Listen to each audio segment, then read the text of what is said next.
Ano ang gagawin mo kapag parang walang katapusan ang pagsubok? Kapag ang iyong lakas ay nauubos na, ang iyong panalangin ay parang hindi naririnig, at ang iyong pangarap ay unti-unting natutunaw?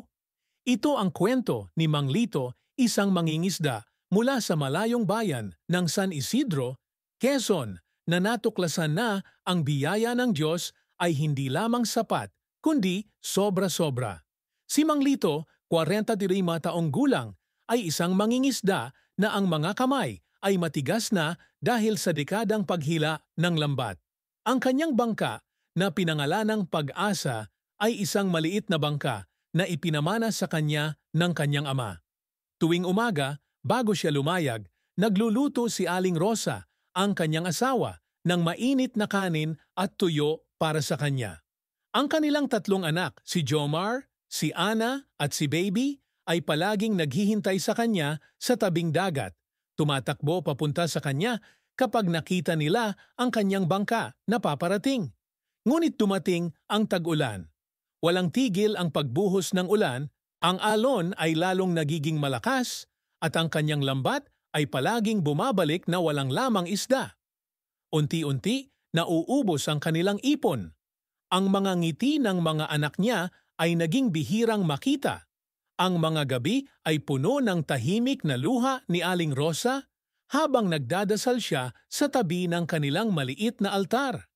Isang gabi, habang malakas ang ulan at ang hangin ay humihiyaw, nakatayo si Mang Lito sa tabing dagat. Ang kanyang mga kamay ay nakayukod sa kanyang mga tuhod. "Panginoon, nasaan ka na?" ang kanyang bulong. "Nagtiwala ako, nagdasal ako, pero bakit parang wala kang pakialam?" Bigla, may lumapit na matandang lalaki na ang balbas ay puti na at ang mga mata ay puno ng karunungan. "Ang dagat ay malupit, anak," sabi ng matanda, "pero ang Diyos na nagpapatahimik sa dagat ay higit na malupit sa pag-ibig." Tumingin si Mang Lito sa abot-tanaw at doon sa gitna ng dilim may liwanag na unti-unting sumisikat. Ang biyaya ay hindi lamang patak ng tubig, anak. Ito ay ang buong karagatan. Kinabukasan, lumayag si Mang Lito hindi na dahil sa pag-asa, kundi dahil sa pagsuko. Habang ibinababa niya ang kanyang lambat, umawit siya ng awiting tinuruan sa kanya ng kanyang inang si Aling Maria, "Sukdulan biyaya, walang hanggang habag." At bigla, may naramdaman siyang bigat. Akala niya ang kanyang lambat ay nasira na, pero hindi ito ay puno. Sobra ang lamang isda, halos mabaliw ang kanyang bangka. Umiyak si Mang Lito. Hindi lamang siya nabigyan, siya ay binuhusan ng biyaya. Nang makauwi siya, hindi lamang ang kanyang pamilya ang nakakain ng masarap na hapunan. Buong bayan ng San Isidro ang nakakain ng isda na dala niya. At simula noon, tuwing may mangingisda na nagdadasal sa tabing dagat, naririnig mo ang awit ni Mang Lito, "Sukdulan biyaya." Ang kwento ni Mang Lito ay kwento mo rin. Baka ikaw ay nasa gitna ng bagyo, pagkabigo, pagkalungkot o pagkawala ng pag-asa.